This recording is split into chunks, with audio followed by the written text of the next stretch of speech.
بسم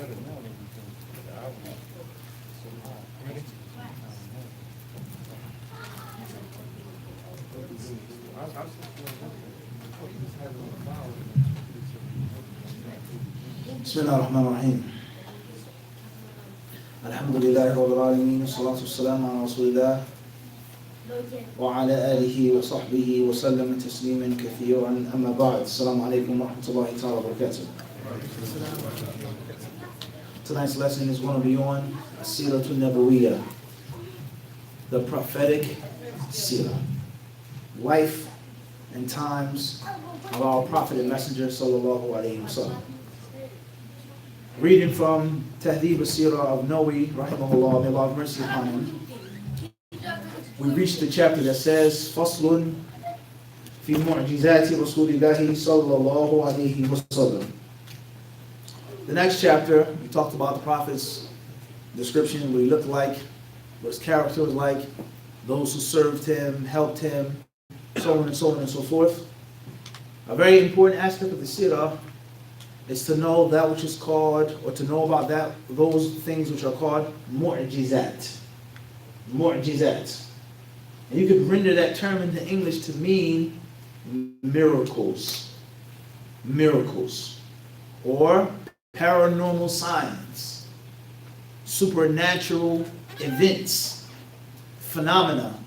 Unexplainable phenomena that the Messenger of Allah sallallahu alaihi wasallam received from Allah to show and to prove his point. To show and to prove his point of him being a truthful messenger from Allah. A prophet from Allah bringing a sign to prove the truthfulness of his message and his guidance. Some of the scholars of Islam say that this term, mu'jizat, some say that this shouldn't be used when it comes to the Messenger of Allah sallallahu alaihi wasallam. And they should say the proper Islamic term is ayat. Ayat al-Rasul. Ayat and not mu'jizat. Now the word mu'jiz linguistically means what's coming from ajaza. And ajaza means to be weak. To break down, fall apart. Ajiz, person is unable, inept, whatever. And then if you use another form, you say a'jaza, yu'jizu, i'jazan. It means you make someone else weak and incapable and inept. You break someone else down. Meaning we're arguing, we're fighting, I'm claiming something, and you are trying to say that I'm lying, I'm not telling the truth, and I'm making things up. And you bring something so strong, so powerful, so groundbreaking, so impactful. I just took it. I broke you. You can no longer argue. You can no longer argue. We're wrestling, we're fighting. You do what? Break my back. There's no moving, there's no squirming after that. My move, I slammed you so hard, I just took. That slam was mu'jiz. You can't get up, you can't fight back anymore.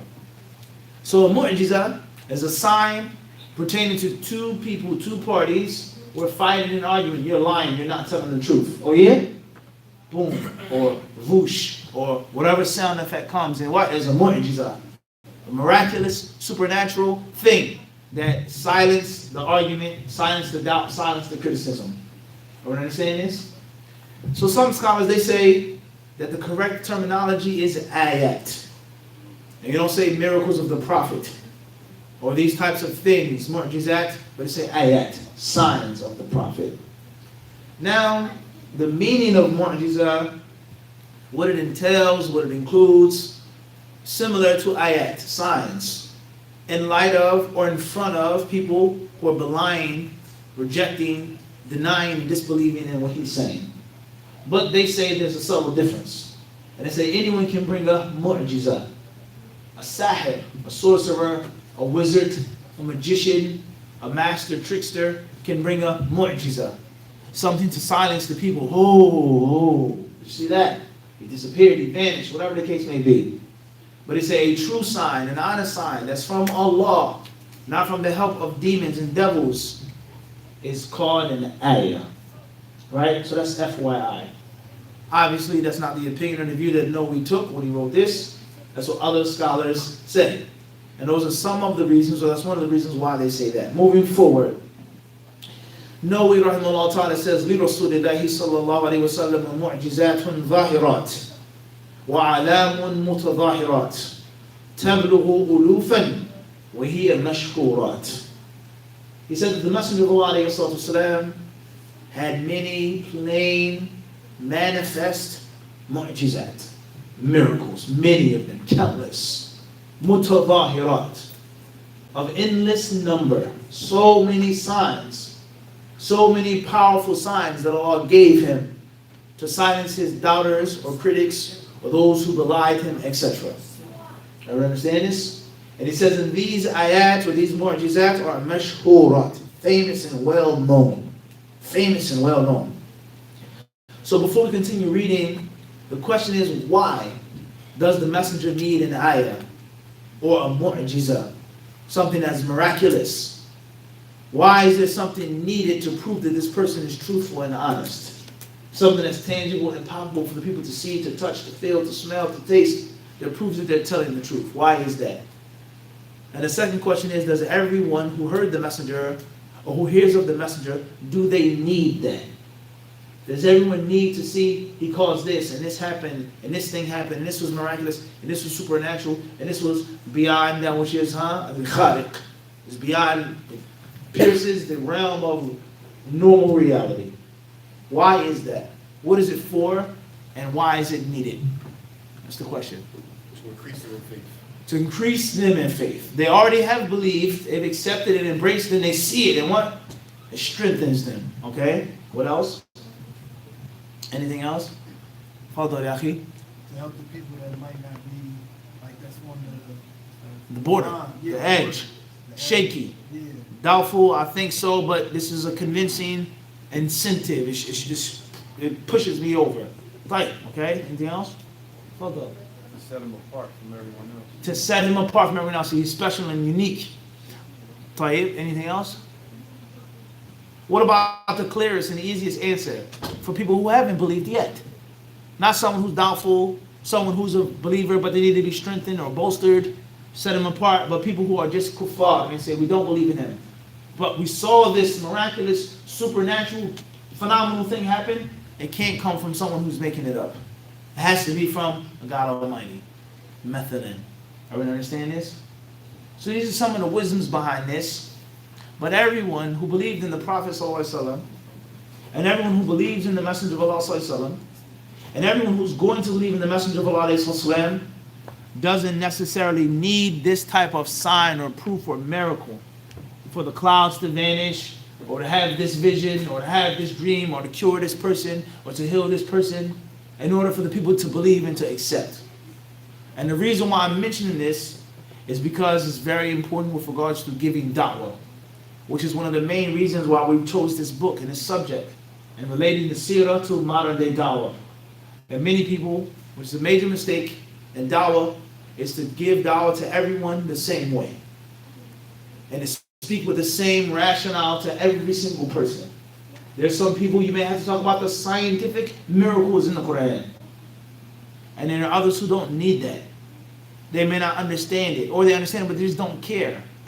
This is what Islam is about. Oh yeah, one God, last messenger, make 5 prayers a day, pay zakat, fast once a year, go make hajj once in my life, avoid oppression, be a good person, and I go to paradise forever. Ashhadu an la ilaha illallah, ashhadu anna Muhammadan Rasulullah. And they need to be fought and beat up and argued with. And then there's no need of, well, the law says it's about clouds and rivers and the blood clot and the nervous system and this part of the brain and so on and so on and so on and so on and so forth. And there are people on both sides of the lack of adapting to the situation. There are those who only talk about the scientific miracles. And there are those who say there are no such thing as scientific miracles. You're just talking about aqeedah and faith, and that's it. You just got to accept it as the truth. And both people don't realize that it may work with a specific audience or a specific time, but not every single audience and every single time and place. And the true da'iyah, the true one who's skilled, is the one who knows how to adapt and adjust. I'm talking to a doctor right now. So my dawah to this doctor may not be like someone who's coming off the street.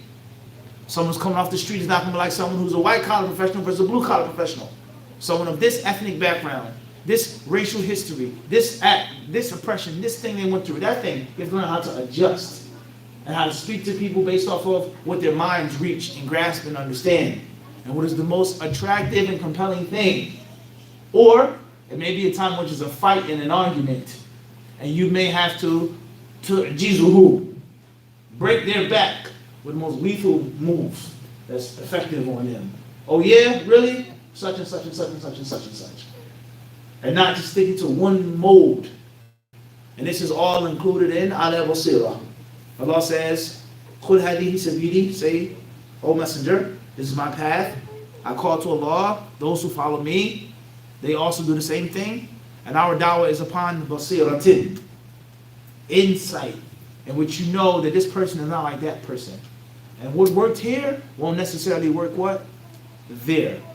And that's why the Prophet ﷺ, he told Mu'adh ibn Jabal and others, إِنَّكَ تَأْتِي قَوْمًا أَهْلَ كِتَابٍ.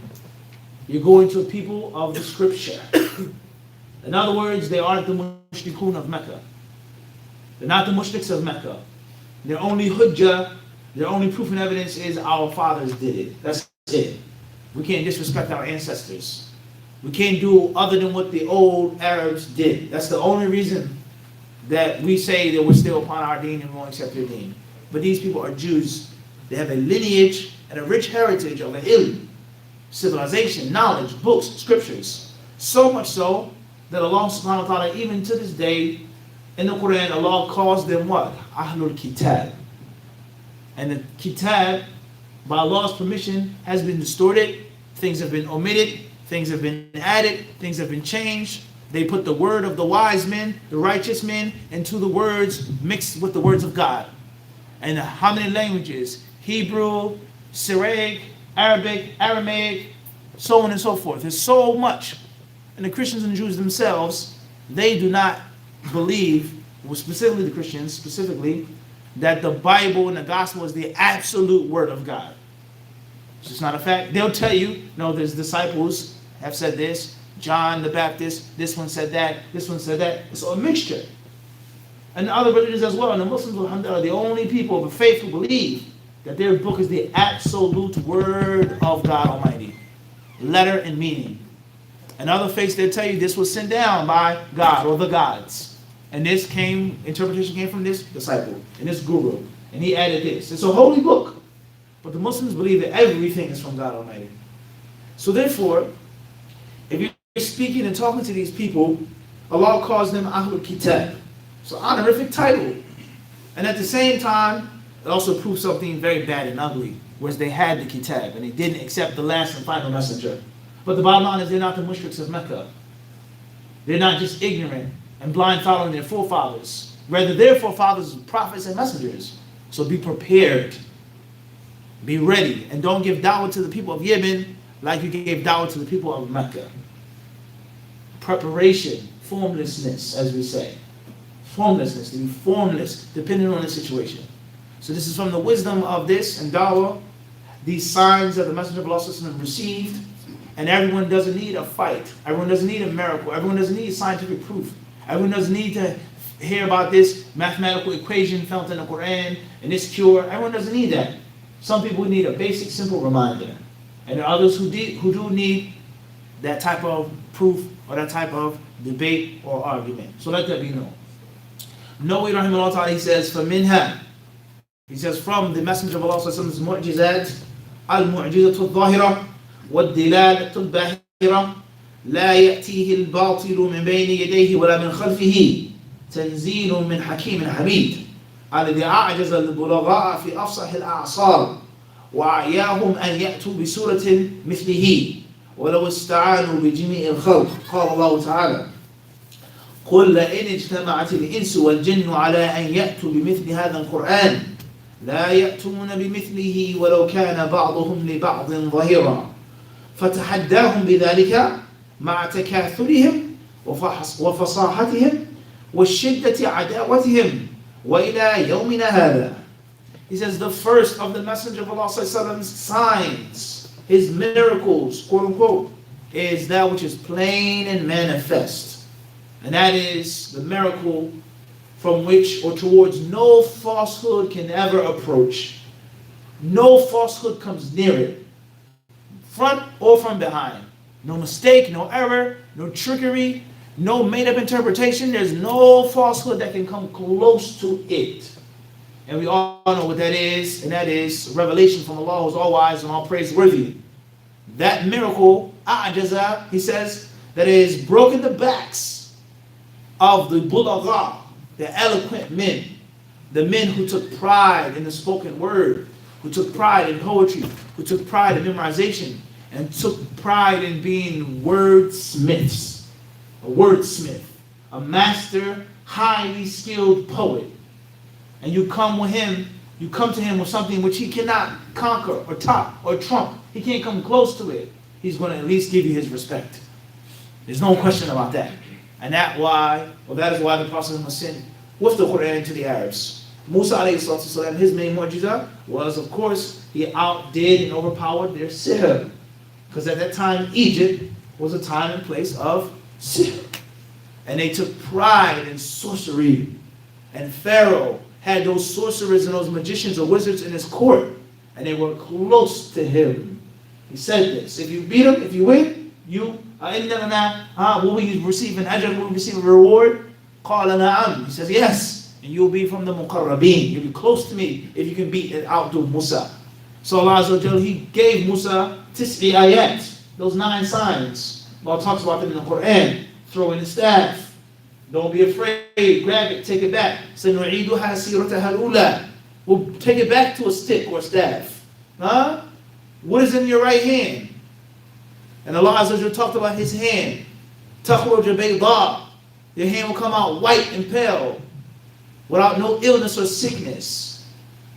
And other things Allah spoke about in Surah Taha, Surah Al-A'raf, Surah Yunus, that Allah sent Musa with to beat and break Pharaoh's magicians.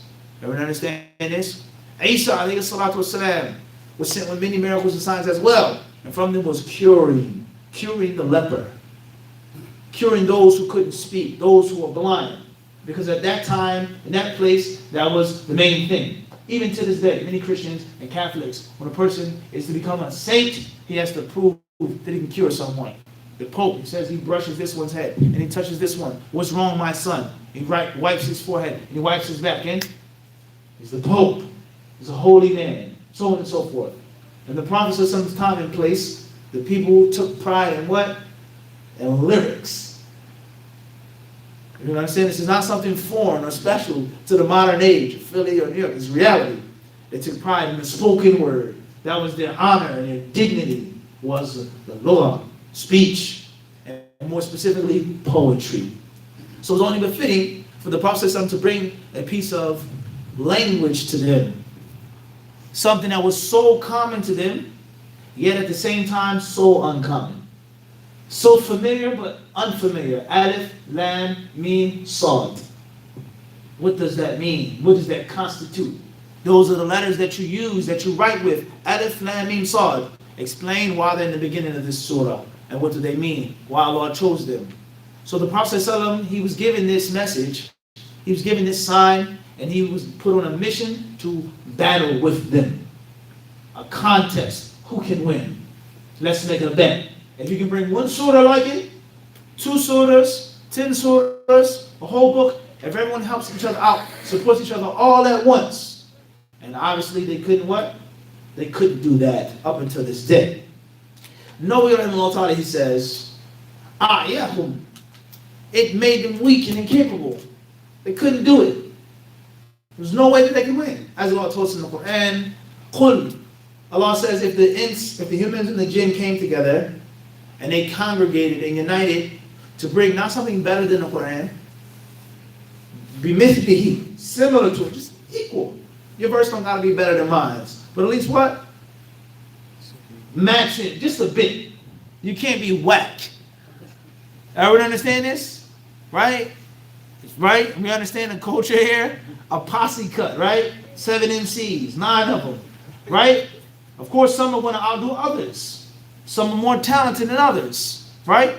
But you can't be what? Can't be a whack person on the track. It got to be at least close, similar, for it to be acceptable. And they couldn't even what? Couldn't even do that. Even if all of them came together and helped each other out, all of the jinn and all of the men, this is the challenge that Allah mentions in the Quran. They couldn't bring something similar to it. Let alone equal, let alone what? Better. You understand? So this was the greatest sign. And this is a tremendous point that in Dawah, those scientific miracles, and issues of politics, and women's rights, and this and that, it's all good and fine and peachy. But that's not the asl of faith. And that's not the asl of Dawah. The asl of faith and Dawah is to submit to your Creator. Is the Quran a book of science? Is it a book of history? Is it a book of miracles? Is it a book of exploration? Space exploration? Is it? Those things are mentioned in the Quran. You cannot deny that. And that's another extreme that people go to. Being too high, they're too cold and just, yeah, they don't have no type of culture with regards to reading the Quran. The Quran clearly talks about space, talks about the stars, the moon, the sun, talks about the planets, talks about the heavenly bodies, what's samai that to buruj is in there. The Quran talks about these things, people being healed. It's all there. But the asl of faith is for you to acknowledge that you're a created being and that your Creator wants something from you. And your Creator will bless you if you fulfill the wisdom and the purpose of your creation. Tawheed, submission. So there's a mixture and there's a balance, a blend. Everyone understand this? Moving forward. No, he said, even though he says they were extremely eloquent, they were extremely talented, extremely skilled, and even though they had a great deal of hatred for the Messenger of Allah sallallahu alaihi wasallam. Now listen to that now. You're against an enemy that's extremely skilled. Number one. And he specializes in your fighting style. And on top of that, he hates you with the utmost intensity. And he can't win and can't beat you. That says a lot about your skill and your ability. It's not like the Arabs agreed with the Quran or the Prophet, or Muhammad, he's a good person. We just don't agree with him. They hated him. They disliked him. They spoke ill of him. And they wanted to be the reason behind his undoing. And he still couldn't bring what? Something similar to the Quran. And that's a very, very, very long discussion with regards to the ins and the outs of the guidance of the Quran and the miraculous nature of the Quran. Its revelation, how it's memorized, its interpretation, its meanings, its secrets, the rulings, the fiqh, the ma'ani, all of the good that's contained in the Quran. I can't talk about that. Someone who's skilled and an expert in that can't talk about that in an hour or 2 hours or 3 hours. He spent a lifetime studying it, and he still wouldn't get to the bottom of the well. And the person that drunk from that well would never, ever, ever be satisfied. And that's why Allah Azza wa Jalla, He calls His book Kareem. Because it's Kareem, it's bountiful. Noble. There's only one translation of the word Kareem, the noble Quran. Noble, and it's noble. But Kareem also means bountiful. It's full of bounty. I would understand it's just thinking about a bountiful person who's also a noble person. I'm your host. You come over my house. I feed you. I give you drink. I take care of you. The next morning, I keep offering you more and more and more and more. Eat, tafaddal, drink. I feel shy. I want to leave. No, you can't leave yet. I have another plate coming. I have another platter coming. That person is so generous, so giving, and also they're very wealthy and affluent. There's no end to the generosity. It's bountiful. No matter how much you get, there's always more. And there's another surprise and there's another secret. Everyone understand this? That's the Quran. It's something that never, ever, ever ends. As it states in the famous report, which is in the most authentic report, La tanqadi ajaibuhu. The things which are ajib, the amazing marvels of the Quran, never stop. Never stop. Where do you want to begin? The Fatiha. A surah so short, so concise, that includes all of the religion and the previous religions. Maliki Yawmiddin. What that includes, what that means. Guide us to the straight path, what that means. Alhamdulillahi Rabbil Alameen, what that means. And the list goes on, surah after surah after surah. Alright? And it's very important for every Muslim, in any time, in any age, especially in 2020, to have a very special relationship with the Quran. Memorizing it, learning how to read it properly, reading its tafsir, thinking about it yourself, pondering on it yourself, studying it, talking about it, learning its rulings, and there lies no doubt you can spend your whole life and you still wouldn't encompass all of the Quran. Moving forward, he says, وَأَمَّا الْمُعْجِزَاتُ غَيْرُهُ فَلَا يُمْكِنُ حَصْرُهَا أَبَدًا لِأَنَّهَا كَثِيرَةٌ جِدًّا وَمُتَعَدِّدَةٌ مُتَزَايِدَةٌ. He says, as far as the other mu'jizat, then there's no way that we can count all of them. There are too many. There's no way that a person can say it was from one to such and such a number. They're endless. And it always, he says, mutazayida. They're growing and increasing. So if Noah was of the 7th century of the Hijrah, what would he say now about some of the scientific things that they have discovered that they didn't know 100 years ago? Not 500, just 100 years ago, 50 years ago, 200 years ago. The fingerprint. And what the fingertip and the fingerprint is used for criminology, for privacy and secrecy, DNA. What does Allah Azza wa Jalla tell us in the Quran? Man thinks that he won't be resurrected.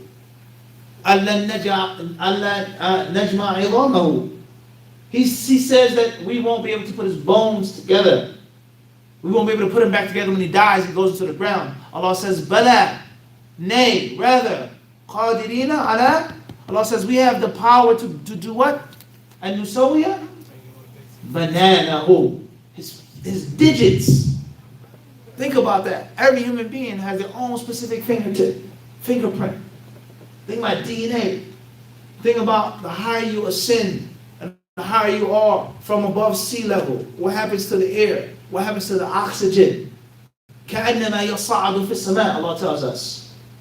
فَمَنْ يُرِدِ اللَّهُ أَنْ يَهْدِيَهُ يَشْرَحْ صَدْرَهُ لِلْإِسْلَامِ. Allah says, whomever Allah wants to guide, He expands his breast. وَمَنْ يُرِدَ, and whoever Allah wants to يُضِلَّهُ يَجْعَلْ صَدْرَهُ ضَيِّقًا حَرَجًا كَأَنَّمَا يَصَعَدُ فِي السَّمَاءِ. Allah says, whoever Allah wants to mislead and misguide, He makes his chest what? ضَيِّق, tight, constraint, as if he was doing what? يَصَعَدُ فِي السَّمَاءِ. When the Prophet ﷺ was given this book over 400 years ago, what did they know? What did they know of this? Of aerial navigation. Space, going into space, astronauts, things that was in NASA back then, with gas and air, things like this. So he says, mutazayida, that the miracles of the Prophet are what? They grow and they increase. As that was in the time of Noah, in which we sit back and we say that their technology, their exploration, their medical advancements was at best crude. In today's standards, what would they say today? Everyone understand this? So there is no cap. And the people, they themselves, they know that they're still discovering things and figuring out things as they go along, as they progress and move forward. He says, وَلَكِنْ أَذْكُرُ مِنْهَا أَمْثِلَةً. He says, but I want to mention a few examples. Number one, وَذَلِكَ كَانْشِقَاقِ الْقَمَرِ وَنَبْعِ الْمَاءِ مِنْ بَيْنِ أَصَابِعِهِ وتكثير الماء والطعام وتسبيح الطعام وحنين الجذع وتسليم الحجر وتكليم الذراع المسمومة ومشي الشجرة إليه واجتماع الشجرتين المتباعدتين ورجوعهما إلى مكانيهما ودرور الشاة الحائد ورده عن قتادة بن النعمان بعد أن ندرت وصارت في يده إلى مكانها فلم تكن تعرف بعد ذلك وتفله في عين علي وكان أرمد فبرئ من ساعته ومسحه رجل عبد الله بن عتيك أو عتيك فبرعت في الحال وإخباره بمصارع المشركين يوم بدر هذا مصرع فلان فلم يعدوا مصارعهم وإخباره بقتله أبي بن خلف وإخباره بأن طائفة من أمته يغزون البحر وأنهم حرام منهم فكان كذلك وبأنه يفتح على أمته ما زوي له من مشارق الأرض ومغاربها وبأن كنوز كسرى تنفقها أمته في سبيل الله عز وجل وبأنه يخاف على أمته ما يفتح عليهم من زهرة الدنيا وبأن مخازن فارس والروم تفتح لنا وبأن سراقة بن مالك يصور بسواري كسرى. He says there are countless. From them is the splitting of the moon. The splitting of the moon. And it's quite amazing how one thing can be a means of guidance, and at the same time it can be a means of utter destruction and disbelief for others. There are those who look at the moon, read about the moon, study about the moon, and it makes them stronger believers. And there are those who look at the moon, study the moon, read about the moon, and it makes them staunch atheists. The proof that there's no religion and no God is the moon and the lunar cycles and this orbit and that orbit. That's the belief that there is no such thing as religion. And another person looks, reads, understands the same information and says this is a proof that there is religion and that there is God and He is Allah, one and only. That's amazing if you think about it. And oftentimes some of the most educated people are some of the most white-collar professional people and some of the most scientific minds, oftentimes akfar an-nas, are those who have the worst disrespect to religion, period, let alone Islam. And from the most horrid and hardcore atheists. That in itself is a what? That's a sign. One thing leads a person right, and leads a person what? Totally left. When did the moon split, and what year? What surah does Allah mention in the Quran? Surah Al-Qamar. Like, where did the moon split? Medina, Ta'if, Jeddah. Where did the moon split? Saw that. Huh? Where did it split at? That's it. Surah Al-Qamar is in what time period was that surah sent down? In Mecca, for sure. Before the Hijrah. Right? What year did the moon split? Why did it split? Why did Allah cause it to split? For what purpose? What happened specifically? Didn't the mushrik ask for a sign? He said that the mushriks asked for a sign. And then what happened after that?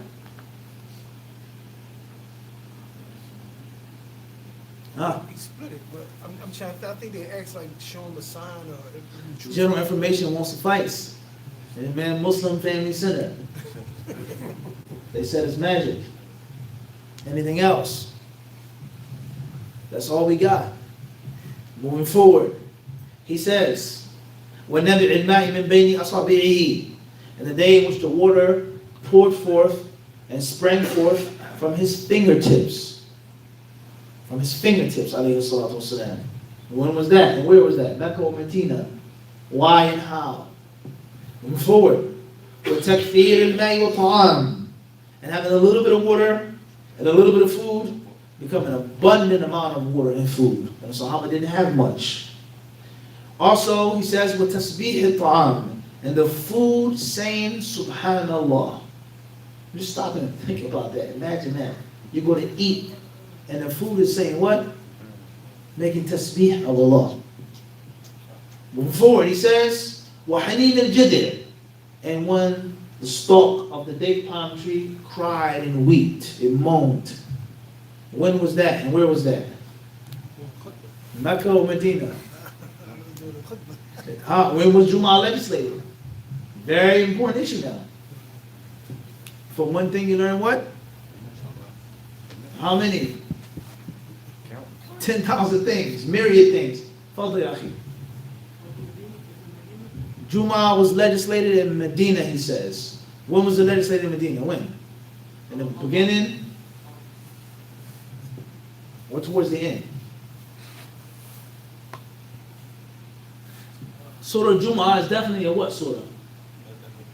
It's Medina, after the Hijrah. Right. So the Prophet ﷺ, he had a makeshift minbar, which was the stump of the tree. And when he stopped using it and leaning on it and resting upon it, he said, tell your boy, to make me a what? A minbar. غُلَامَكَ النَّجَّارِ. And then the tree stump began to what? moan and weep because it missed the dhikr that was made upon it. Allahu Akbar. Think about your heart. When was the last time you cried? When was the last time you even felt sadness? Even if the tear doesn't come from your eyes. When was the last time you felt messed up inside? When was the last time you missed the recitation of the Quran and this and that? And a piece of wood did it. Moving forward, he says, وَتَسْلِيمٍ حَجَرٍ. And when the stone or stones spoke to him and gave him salutations and greetings, وَتَكْلِيمِ الذِّرَاعِ الْمَسْمُومَةِ. And when there was a lamb shank that was laced with poison, spoke to him and told him, Allah protected him. He says here, وَمَشِي الشَّجَرَةِ إِلَيْهِ. And when the tree walked towards him, two far trees came together and then went back to their original place. And there are many, many, many other issues and things that he mentions here. When the Prophet cured certain people by Allah's permission, so on and so forth. Now, the Muslim's position with regards to these things is that if it comes from an authentic source, he believes in it and he affirms it and he says it is true. And the Muslim does not put science or medicine or physics or chemistry or the laws of calculus before his heart. And to realize that the one who created man and gave him the ability to come up with a thing called calculus and physics and geometry and astronomy and this and that and this and that is the one who told him to believe and to submit. So the concept of science versus faith. Is there a contradiction? Is there a clash? Or do they go hand in hand? Are they in harmony or they're like night and day? Can a person be scientific and at the same time have blind, dogmatic faith? A tree talked. A rock spoke. Food said something. Cave. Scientifically, how can this be? Is it possible for science and faith to be on one platter at the same time? You say yes. You guys all agree? Abu Saleh, you agree? Allah Alam, Allah knows best. Fadl. I disagree. You disagree, they can't be. Right. So what's the Muslim's position with regards to science? We know he has to keep his faith. So he just reject science, take it, what do you do? Whatever's found, Take the science. whatever's found in the, Take the science. whatever's found, whatever's found in Whatever faith affirms. whatever faith affirms, there you go, there. What you say? When they disagree, you go with the belief.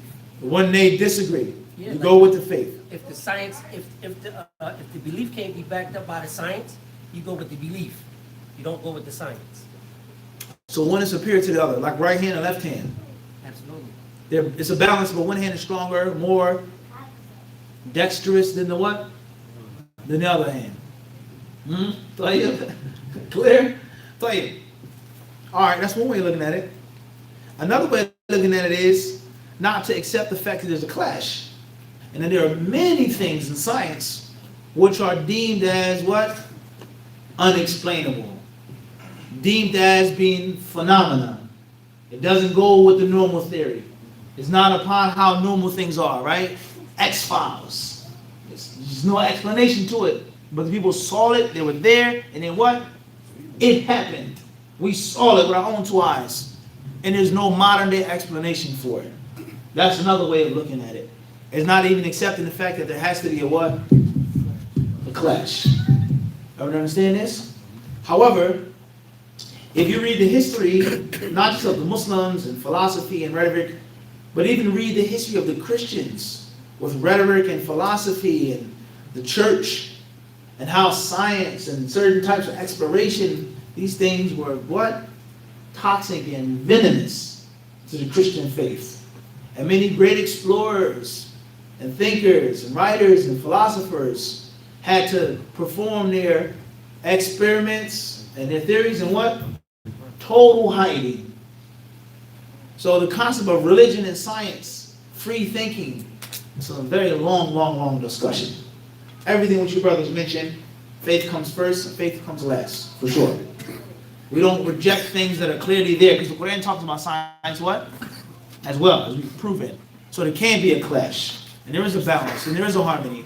And if there's something of science that clashes with something of faith that's clear, hardcore faith, something that's clearly mentioned in the Quran, and that's the proper understanding of it, and something that is a scientific fact, not a theory,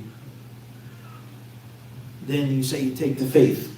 But before you even go that far, there are many scientific facts which in actuality are theories and good guesses or bad guesses. So it's a very, very, very long discussion. And obviously, we're all Muslims here. We're all believers here, inshallah. We don't have to go that far with regards to the science and this and that.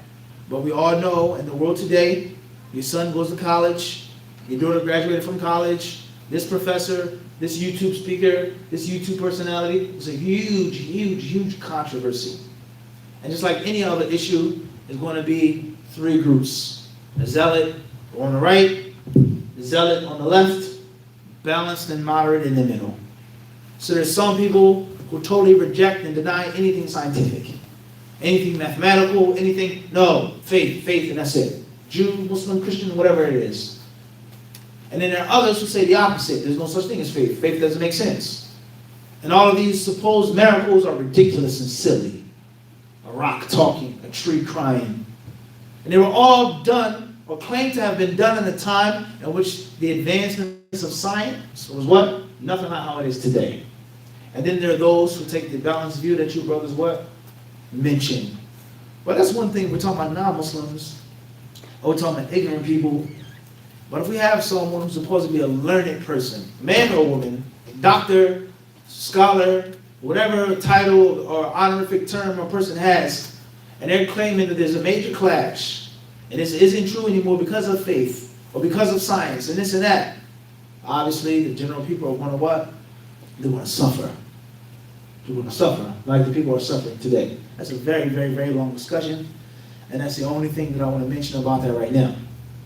Moving forward, it says, also from the miraculous signs of the Prophet ﷺ is that he told the people of where the dead mushriks would be on the day of the battle of Badr, where they would fall down, where they would be struck down, where this person would die and where that person would die, and who will be killed on that day, and who from his ummah will go and have naval battles, yaghzun al-bahr, fight, traveling by water, right? Also, he mentions about the victories and the conquests that the Muslims will achieve. Rome, Persia, Caesar, and how there will be an abundance of gold and silver, these rubies, these pearls, the riches, the chests, the coffers, and also how the Prophet ﷺ did not fear poverty for us. He wasn't afraid that we would starve. He wasn't afraid that we would be poor and hungry. But he was afraid that we would get a taste of dunya. And the dunya would be opened up. And we would compete for it, fight each other for it, connive, scratch, claw, and bite each other for it. And it would destroy us as it what? Destroyed them. That's deep if you think about it. The Prophet tells us that a thing is going to happen. And then he says it's going to be your what? It's going to be your destruction. And this goes to show you the proper balance with regards to wealth and money and riches. Allah gives it. Allah blesses a person with it. But you start lying to get it, cheating to get it, hiding to get it, backbiting to get it, behaving like a nasty kafir for money and status and to fulfill your sexual desires and power and authority. It's not a blessing anymore. It's an ultimate curse. And we all know the test and the trial of money and power. You want to see a good man turn bad? Not even give it to him, just put it what? In the vicinity, let him smell it. Like fresh bread, right? Piece of dough out the oven. Remember back in the day, the cartoons? The smell would come with a hand and pull them over, the aroma. The pie out on the window with the window open, you know what I'm talking about? The smell of it. Not just the what, the aroma of it. When you're fasting, you smell food being cooked. There's no doubt about that. So just, you don't have to give it to money, just what? Put it in the duffel bag in front of them. This big bag, in that bag, or the trunk of this car is what? How many thousands or millions? And watch a good man what? Sell his deen. Waliyadhu. And there's some of us who do that for much less. Waliyadhu. Squander their religion for much less. May Allah help us and protect us with regards to that. I mean, that's a very, very, very long discussion. Khayr, inshallah. We'll stop here. The point is that there are many miracles or miraculous signs and ayat that Nawawi rahimahullah ta'ala mentioned, many of them. Those are some of them, and there are many, many more. And you see that there are different categories of these mu'jizat. Some were physical, some pertain to history. This will happen in this year. The Muslims will do this, they'll unite, they'll fight, everyone understand this? Certain things pertain to him, certain things pertain to some of his ummah, his sahaba. As Nawawi mentioned, perhaps we'll mention him in the next class. Allah subhanahu wa ta'ala surely knows best. We ask guidance and protection.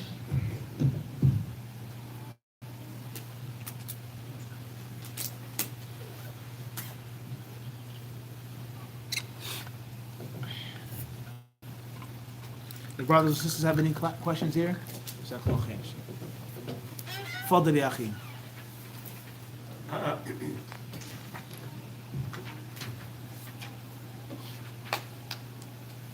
When you was talking about the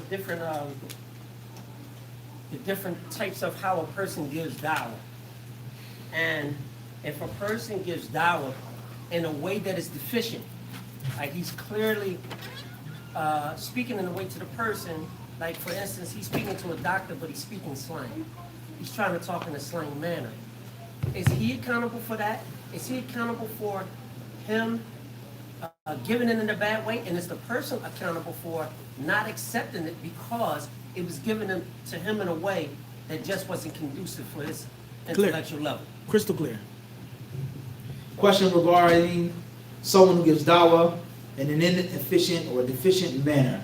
Language, background, profession, whatever it may be. Somebody off the street talking to a doctor or a surgeon, or vice versa, whatever the case may be. Someone of high eloquence talking to someone on the street. And the person can't convey the message in a clear, convincing manner. Is the caller responsible? Is the called responsible for him not accepting it even though it was bought in a bad way, so on and so forth? My answer is yes, yes, and no, no. From one aspect, he doesn't have to speak Shakespearean English. Doesn't have to be perfect Queen's English for you to get the basic gist of what he's saying, or what Islam is.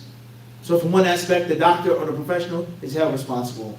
Even the person stuttering, or had a very thick, heavy accent from Boston, or from down south, or from the Caribbean, slang, speaking patois, whatever the dialect was. But the gist of it was clear. The called, the mad'u, the doctor or the professional, is held responsible. And at the same time, no aspect is that it may not be clear to him. And there are some people, no doubt, you listen to them, you're like, what is he saying? This is a reality. What are you talking about? I don't know what you're saying. What's the point of your lecture? You're ranting, rumbling, growling. What are you talking about? I'm not talking about other people, I'm talking about myself. Because I'm a YouTuber. I just don't make YouTube videos. I watch YouTube videos, listen, I benefit. I like to learn and I like to surf as well. Everybody surfs. You see the thumbnail, what? Click. Everyone understand this? People, we watch YouTube, or whatever the case may be. So I come across certain videos, whether it's Islamic or other than Islam. And you sit and you're like, whoa, he just spoke for 5 minutes. I didn't understand what? Not a one single word. Well, I understood the words, but what was he actually, what are you saying? So at the same time, the hujjah, the proof being established upon a person, is done in a way. Clear on that? The caller, from one aspect, isn't responsible. It is responsible to do it to the best of his ability. And if I'm speaking broken English, or choppy English, or have this accent or that accent, فَاتَّقُوا اللَّهَ مَا اسْتَطَعْتُمْ. And the yes part, he is responsible, because you shouldn't be giving dawah and talking and speaking to people if you yourself can't even speak English. Some brothers, alhamdulillah, they go overseas and learn Arabic. They spend their years learning Arabic and the Arabic grammar. And they don't even what? Can't even speak proper English. And I said, they don't gotta be Shakespearean. Just basic English. Alright? And also, with that being said, May Allah help us all. Many people, they think and they feel to talk proper English, you got to change your accent. So if you're a black person, you got to sound white.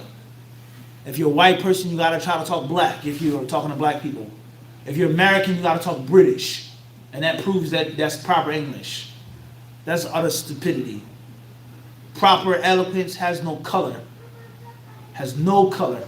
There can be someone from down south who speaks with a heavy, thick southern accent, and his English is razor sharp. And his words are sweet and convincing and strong and to the point. There can be someone black as coal, and he can speak proper English. And someone whose skin is white as snow and doesn't speak proper English. And there could be someone whose English isn't that good, their accent, whatever, and you can understand what they're saying to you and benefit and learn from what they're saying. But to speak proper doesn't mean that you have to be something other than what you are. If you talk like that, whether you're white or not, and you have, that's the way you talk, that's the way you talk. You got to be tough to talk differently. Blah. And if you come from a place, whether you're black or white or other than that, and you talk with an urban slang, as long as it's proper, this, then, so on, you keep your accent. Why are you trying to imitate and copy somebody and thinking that is going to make up for your content? And it goes back to the example that we made about what? Lyrics. How loud you are, they don't change your what? Your lyrical content. This is the reality. And we have to make these parables with our culture. Your content of your lyrics is what? That who speaks. The people heard what you said. They heard your verse. That's it. You don't got to try to sound like nobody else or what you wear and how expensive your video is. That ain't got nothing to do with what? The true MC. I'm talking about our culture here. Shark biters, huh? Everybody clear on this? Come from your what? Your own heart. He said this. Come what? Come from your own heart with this. So this is reality. It's not being funny. I'm not trying to be a joke. All right? Trying to be like someone and imitate someone and good, alhamdulillah. There's nothing wrong with that. But there's nothing wrong with having an American accent or having a British accent or an Australian accent. What's important is the content of your speech. What's important is that if you're a speaker, if you're a translator, it is your job to know the basic grammar for both languages and how to get across the message in a sufficient way, and inshallah how to at least make it what? You go a notch above and make it convincing and strong. And Allah Azza wa Jalla, He clearly mentions this. Call to the path of your Lord with fair preaching, with wisdom, hikmah. And from the meanings of hikmah is hikam. And hikam is sharpness, precision. You don't have to copy or imitate or mimic somebody else to be sharp and precise. That's the point I'm trying to get to. And we're talking about a place and a people and a culture, and what they've been taught and trained, that everything that comes from them is weak, inferior, and secondary. So I'm talking this in a specific context. Those who understand and understand, those who don't have that problem, alhamdulillah. I'm talking about something specific. And what you're taught directly or indirectly, everything about your way and your culture is inferior and secondary. And the sunnah, in proper English, is for you to copycat and mimic and talk like, say, you all know what I'm talking about. You saw brothers came out in the middle of North Philly, middle of Germantown, start talking what? With an accent from the UK. Never been to the UK. Never studied in the UK. Everyone understand this? You know what I mean? You know what I'm saying? This and that. And next thing he's talking like what? What the heck? Is it just me? It's a reality, and that's a problem. And it's not just a simple thing. It's a mindset. It's a perversion mentally. And Allah knows best. Follow it out. With the issue of faith and science, could it be rather than a clash? Could it be rather an issue of our interpretation or our understanding or lack thereof? Like, yes and no. Sometimes the people don't understand what's meant by this Quranic verse. They don't understand this word. What's meant by that? And the scholars of Islam who speak Arabic, they differ on the interpretation of a word. What's meant by that? This word. Let alone its specific Quranic interpretation. Let alone in English. So sometimes we didn't understand it. Right? But there are times and examples in which things which can never ever be accepted scientifically. Such as a tree what? So there are times in which it's going to be 1 versus 1. And a Muslim has to pick. And we believe in the unseen, major principle of our faith, huh? الَّذِينَ يُؤْمِنُونَ بِالْغَيْبِ. وَاللَّهُ أَعْلَمُ. Any other questions here? Go ahead, brother. Barakallahu feekum. Fikum barakallah. It's like speech that's been going around, or it could have been around for a while, as regards to women speaking and asking and raising a question about Allah having no gender. What is the position on Allah and gender? Allah having a gender. We say, قُلْ هُوَ اللَّهُ أَحَدٌ اللَّهُ الصَّمَدُ لَمْ يَلِدْ وَلَمْ يُولَدْ وَلَمْ يَكُنْ لَهُ كُفُوًا أَحَدٌ. That's my answer to that question. Wallahu a'lam. Any other questions from the brothers and sisters here? Khairan, inshallah. Maybe we'll take a few from online. First question says, Assalamu alaikum wa rahmatullahi wa barakatuh. Jay from Brooklyn, that hat though, mashallah. Jazakallah khairan. R.A. from Richmond, California. Assalamu alaikum wa rahmatullahi wa barakatuh. What is the sunnah way of taking black seed oil? I love you for the sake of Allah. Wa alaikum assalam wa rahmatullahi ta'ala wa barakatuh. Ahabbaka alladhi ahbabtana fi. May the one whom you love us for love you. Ameen. From one aspect, black seed is Islamic, it's spiritual, and it's sunnah. And from another aspect, black seed is worldly, it's medicinal. It's medicinal. As we have explained before, and a very important principle to understand is that which is called prophetic medicine is of two types. Two types. There is the prophetic medicine that's mentioned in an ayah, that's mentioned in a hadith, in which the Prophet ﷺ tells us it has barakah in it. Allah sent it down. It came down from 7 heavens. Jibreel brought it to me.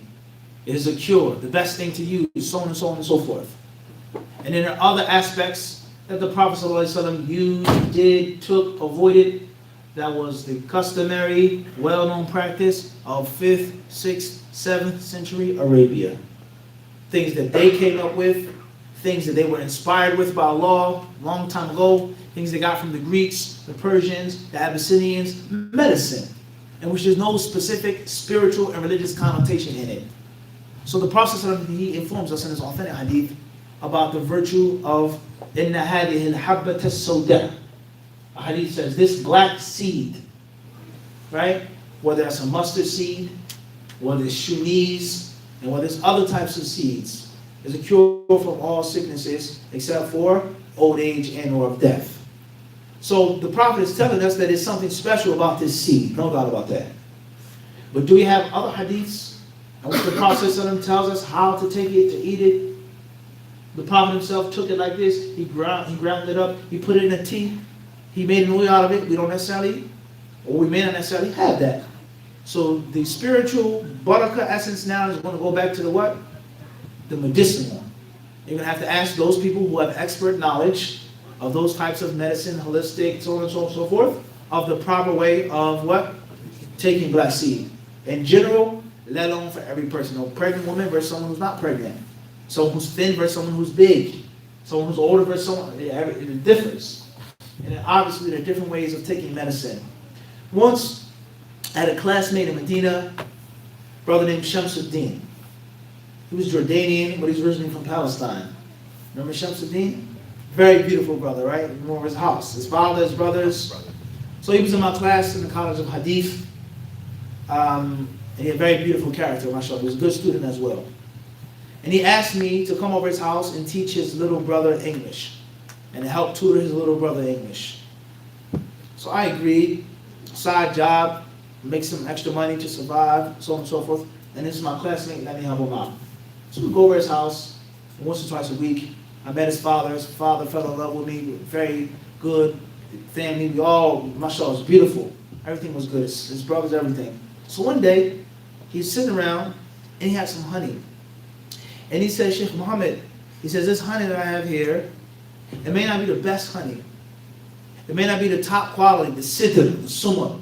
real expensive honey from this part of Yemen. The honey has the bee's legs in it, the wing. You see in the honey. Everybody with me? Not pasteurized. The what's the honey that people want on the bear, or the other one with the glass jar and the green. Clover. Yeah, it wasn't none of that. Real honey with parts of a bee in it. Sorry, you with me? I'm talking uncut, raw, pure honey. It literally had bee insect parts in the honey. Doesn't get what? Rawer than that. Everyone understands? It doesn't get more natural and organic than that. And to mine, all right, right from the whatever. So he says it's not that more. The honey isn't that expensive. He says, but I believe. He says, I think that if a person, a Muslim, took honey and believed that Allah Azza wa Jalla mentioned fihi shifa'un lin-nas, a cure for men, and what it does, and the person had the intention and sincerity and the belief that it was barakah, even if it was low-grade honey, it will do what? Help them out. It will help them out. So just stop and think about that now. Black seed, you may not take it the right way. You may take the wrong type of black seed, so on and so forth. But what is your body and your mind telling you? What are you looking forward to of that medicine when you take it? It ain't going to work. It's not going to help out. Versus, inshallah, it'll work. Inshallah, it'll help out. So no matter how you take the black seed, hopefully it'll be a benefit. But there are ways, whether it's ground, whether it's into the actual seeds, a powder, oil, boiled, cooked, there are ways. Put it on your food like black pepper. You have to consult someone who has knowledge of that type of medicine. Whether it's directly based off of the authentic sunnah or not. Because everything is not going to be in a specific hadith telling you to do it. For it to be the sunnah way. Everybody clear on this? Wallahu a'lam. Next question says, HA, Toronto, Canada. What is the ruling on buying cats? Please go to Mufti Q&A. We've answered that question extensively.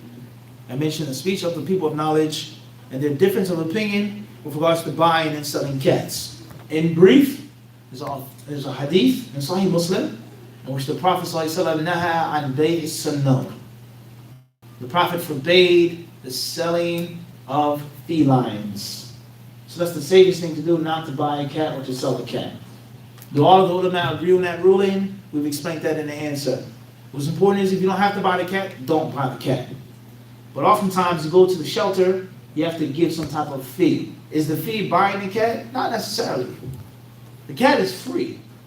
But it's food, it's medicine, processing, they say it's a what? A fee. And of course there are times and places, a pet store, which you actually what? Cha-ching, you buy the cat. So the best thing to do is not to buy the cat unless it's a necessity. Wallahu a'lam. Next question says, Idris A. from Philly, PA. How can a student of knowledge maintain a drive and passion for ilm? Have an anniversary in your relationship. Remember when we got married last year, 10 years ago, 5 years ago? Remember how beautiful you were, how in love we were? Remember how much I had to fight with your father to allow him to allow me to get married? Remember the first time? Remember how young we were? Remember for all of these problems? Remember how innocent we were in 75, and 65? Huh? Remember for the stress and the problems? Remember when we were single? Remember when I was skinny? Remember this? You think about how you loved that person, how you thought that person was the most beautiful woman in the world, and she's far from it. But at that time, you what? You thought that. Or vice versa. She thought you were the most handsome man in the world, and you were what? I'm not the coon. Far from it. It's a reality. So that's what you got to do with knowledge. Think about the first book that you bought. The first Usul al-Thalathah class. The first time you heard about Sheikh Albani. The first time this. Your first copy of Sahih Bukhari. Think about when you were in jail. You had Ibn Kathir. You were considered to be what? Ibn Taymiyyah. Cell block. Is it facts or not? Think how good you felt the first time you got a taste of their raw ilm from being a Catholic. A filthy, stinking mushrik. Huh? You thought Allah was one of three. You didn't believe in no God. Whatever you wanted, desired, you did. There was no tomorrow. The life that you lived. And think about when you first took your shahada. The first time you smelled Egyptian musk. The incense, right? Think about that. It's a reality. Think about the first book that you bought, the first thing that you did when you went to Medina, the first time you memorized the surah out of the Quran, how proud you felt. Huh? How you struggled. Look now, your kids, grandkids. So knowledge, you have to do what? You got to renew it. You forget. You make sins. You become heedless. You have worldly stress, problems, marriage, divorce, bills, blah, blah, blah, blah, blah. That happens. So you got to brush off that dust. You got to go into the closet. You got to pull out that what? That photo album. Dang, man. Remember Surah Baqarah? Almost 300 verses. Said, Mufti, what's the longest surah you know? Let me hear you recite, Muzammil. Mursalat. Naam? Was it 8th importer? Give me the surah that you know. Wow, you memorize a surah a whole page long? A page and a half? This is before he was born, sorry. He wasn't around yet, okay? Tayyip, Yaqub, you guys weren't thought about yet. And then you go back and say, what? Surah Baqarah, over 300 verses. Ali Imran, Nisa, Ma'idah. You got to take it back. You got to renew that passion and renew the love for ilm. All right? You got to be around people that are like that. You can't be around people that are into dunya. You can't be around people that are into this and that. Even if it's not haram. They're about getting money. They're about sports. They're about this, politics. You got to be around people that are into ilm and the love and the passion of ilm. And whenever you get stray from the path, you fall into a sin, you become heedless, you do what? You go back and you think about how it felt. That intoxicating feeling of knowledge, of Arabic. When you first got the first sentence without the translation. That magical feeling. That's my advice. And Allah surely knows best. Next question says, Assalamu alaikum. Says HB from East Orange, New Jersey. Can I work for Uber Eats? And the order is pork that I have to deliver. It's an issue that we brought up many times before, and it is a major problem in the United States and other countries as well. Muslim cab drivers, Muslim Uber drivers. We say it's haram to shave your beard, haram to shake a woman's hand, haram to be in this place with music, haram to, be in this place with alcohol, haram to do this, interest, bank. What job can you have? With Uber, I keep my beard, I don't have to shake a woman's hands, I don't have to free mix, I go to Jummah on time, I pray my Fard in the Jummah. I can make my money, I can make Umrah, I can make my schedule. Can't do that either. Can't drive a cab, can't drive Uber. How many jobs remain? You're an entrepreneur, you have a business, you sell oils and clothes. You sell oils to Kufar. He's going to the club, so I want something really nice. He's telling you he's going out what? I'm telling you, it's Friday night. Yo, I need that what? That stuff. So if you take that rationale, what they're going to do with it, or what's in the box, or whatever the case may be, everything's going to be what? Eventually, haram. How many businesses and jobs do we have? So at the end of the day, if you can find something better and avoid it, that's the best and the safest thing to do. And if you can't find something better than that, your job is to deliver the stuff, the contents. Someone may order a plate of vegetables, celery and carrots, and they may order ham hocks. You can't discriminate and differentiate what order you get all the time. Maybe sometimes, but not what? Not all the time. You drive a bus or a train. Sunday morning, the old lady gets on the train. What? With her purse and her hat, and you know what she's going to wear. Church. Praise Jesus. You can't get on the train. I can't drop you off at the corner. The church is on the what? On the corner of the bus. So every job eventually will become haram. So that's a problem. Nor it doesn't mean that you can just do anything and sell anything. All right? At the end of the day, where do we go wrong here, guys, with regards to dawah and thinking that our dawah can be successful and we can implement the sunnah and hold fast to all of the things and not establish our own economic and financial independence? Where do we go wrong in that? That's not important. That's not a part of dawah. That's not in the sunnah. There's no hadiths on that. The Prophet didn't rectify the marketplaces in Mecca, Medina, or in Medina. The Prophet didn't encourage them to buy, to sell, to work. Where do we go wrong in this city and other cities and other places? And I'm trying to make a point about how other people and other dawahs, they made that one of their main what? Focal points. Economic independence. The neighborhood full of these people, the store should be owned by what? Can you go to their neighborhood? Shirk, bid'ah, kufr, la, batil. Okay. Now you have Sunnah, Sahih Bukhari, this book, that book. A horse can't run and his legs are tied up. How you gonna make money now? Everything's haram. The hadith says you can't do this, you can't do that. Then what? So it's something that we did what? We went wrong somewhere. So it's a very sad situation, and the Muslims should try their best to establish institutions of business and finance and economics, hustle, whatever it is, to make their wealth lawful and pleasing to Allah subhanahu wa ta'ala. May Allah help us all. Ameen. Ameen. Assalamu alaikum, Sensei. UK, MQ, reading the deep meaning behind the name Al-Wadud. Also, will you ever do a series on the names of Allah and actually complete the series? I love you for the sake of Allah. Wa alaikum assalam wa rahmatullahi ta'ala wa barakatuh. Thank you very much. Ahabbaka alladhi ahbabtana fi. We love you brothers and sisters in the UK for the sake of Allah as well. Al-Wadud is one of Allah's beautiful names. وَهُوَ الْغَفُورُ الْوَدُودُ سَيَجْعَلُ لَهُمُ الرَّحْمَنُ وُدًّا. Allah mentions in the Quran, and the scholars they say that the love of Allah subhanahu wa ta'ala is of three levels: al-khulla, al-wudd or al-mawadda, and al-mahabba or al-hubb. Al-khulla, وَاتَّخَذَ اللَّهُ إِبْرَاهِيمَ خَلِيلًا. Allah says, and Allah took Abraham as his khalil, his intimate friend. And Allah Azza wa Jalla, in those verses I just quoted, al-wadud, and Allah Azza wa Jalla, He mentions He loves. وَالَّذِينَ آمَنُوا أَشَدُّ حُبًّا لِلَّهِ. So the three levels of love, the highest level was only obtained by Khalil Ibrahim and Khalil Muhammad sallallahu alayhi wa sallam. Second level is obtained by the pious and righteous believers. Pious and righteous believers. And the third level, al-hub, is obtained inshallah by all Muslims, bi'idhnillahi ta'ala, on one level or another. What's important is, the scholars are saying, they say that Allah Azza wa Jalla yatawaddadu. He is loved, He loves, and Allah Azza wa Jalla, a person says, He extends Himself to His servants for them to love Him. And there's a subtlety, there's a difference. It's a difference. You love me, but I don't see you, I don't talk with you, I don't answer your calls, I don't hang out with you. That's not the same as me walking up to you, engaging you, giving you a handshake, giving you a gift. How you doing, Sheikh? Calling you, checking on you. Trying to what? Extend myself to you.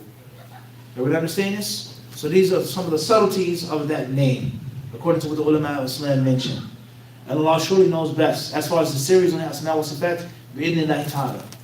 UK from Youngstown, Ohio. Assalamu alaikum wa rahmatullah. May Allah increase you in khair. I mean, what is the rule on keeping a puppy in the basement, given that it will be trained to guard the house, family, and expensive belongings? Is the basement considered to be inside the house? Jazakallahu khairan. Wa alaikum assalam wa rahmatullahi wa barakatuh. May Allah bless you and increase you as well. The dog cannot be contained within the house unless it is necessity. Unless it is necessity. Other than that, any dog, young, big, small, is not to be contained in the house, and the basement is a part of the house. Unless you rent out the basement to a tenant.